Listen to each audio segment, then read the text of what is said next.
Being yourself used to mean freedom. Now it often feels like work. Not because you dislike who you are, but because being yourself quietly turned into a permanent act of presentation.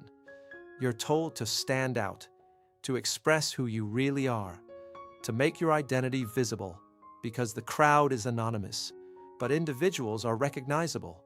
So everyone works to become distinct, more defined, more recognizable, more themselves, and that feels empowering. But systems don't see individuality the way you do. They see classification, because the moment you define yourself, you become easier to recognize, easier to categorize, easier to predict. The crowd is chaotic. Individuals are structured. So the question isn't whether you are unique.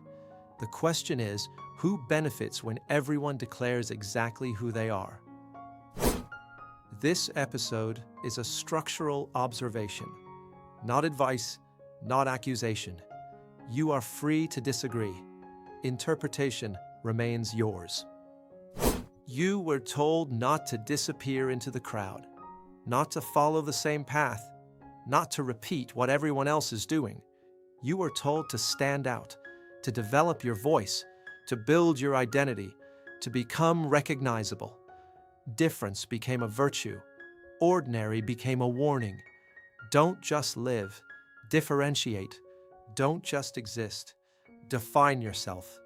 Because the more clearly you express who you are, the easier it becomes for others to understand you. Or so it seems.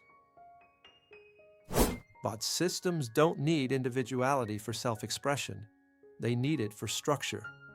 A crowd is unpredictable, but individuals with clearly defined identities become legible, and legible people are easier to organize. Difference used to mean distance from the crowd. Now it means definition. The clearer your identity becomes, the easier it is to recognize. Your interests, your preferences, your beliefs, everything that makes you you creates a pattern. And patterns are valuable because patterns are predictable. Predictable behavior becomes easier to anticipate, easier to recommend to, easier to categorize, easier to route through systems designed to respond to it. The system doesn't erase individuality. It archives it, like a library that keeps every book, but organizes them so precisely that each one becomes easy to locate, predict, and file back into place. At some point, the goal quietly shifted. You weren't only trying to understand who you are, you were trying to signal who you are. There's a difference. Understanding is internal, signaling is visible. Understanding takes time. Signaling requires clarity. So identity became something you present. Your opinions, your aesthetics, your language, your values. Not just experiences, signals. Because signals travel faster than stories, and signals are easier to recognize. The system doesn't need your full personality. It only needs the parts that are easy to read. Clear preferences, clear identities, clear positions. Because the clearer the signal becomes, the easier it is to place you somewhere inside the structure. And structures prefer signals to mysteries. Once identity becomes visible, it becomes something you maintain. You refine your opinions, you adjust your tone, you reinforce your positions. Not because you are pretending, because once something about you becomes recognizable, it begins to define you. And definitions create expectations. People begin to anticipate your reactions, your views, your style.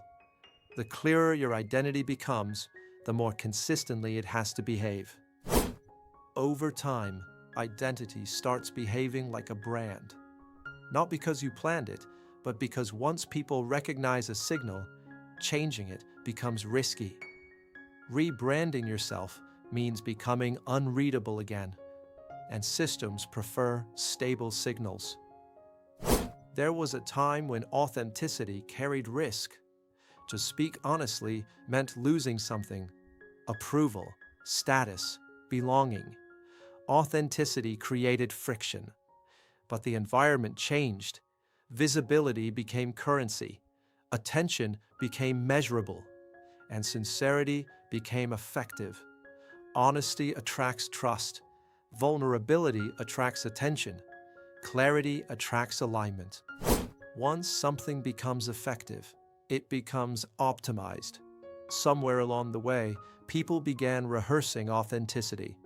Not to fake it, but to make sure it reads clearly. Is this true, or is this persuasive? Is this who I am, or is this recognizable? Authenticity used to reveal identity. Now, it often functions as a signal of identity, and signals are easier to process than complexity. Maybe the pressure was never to conform. Maybe the pressure was to declare, to define yourself clearly, your identity, your position, your preferences, to make yourself understandable, because once something is defined, it becomes easier to recognize, and recognition creates order. Systems don't always demand uniformity. Uniformity is inefficient. What they prefer is clarity, clear signals, clear identities, clear patterns of behavior, because clarity allows structure, and structure allows movement. So individuality isn't always suppressed. Sometimes it's encouraged, because defined individuals are easier to organize than undefined ones. You were told to be yourself, to stand out, to express who you really are. And that sounds like freedom. But individuality also creates visibility. The clearer your identity becomes, the easier it is to recognize. And the easier something is to recognize, the easier it is to organize. Systems don't always require conformity. What they require instead is definition. Defined people become legible. Legible people become predictable. And predictable behavior is easier to structure. So the question may not be whether individuality is real.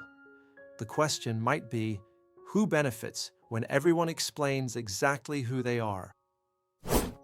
If this structure feels familiar, stay. There is more to examine.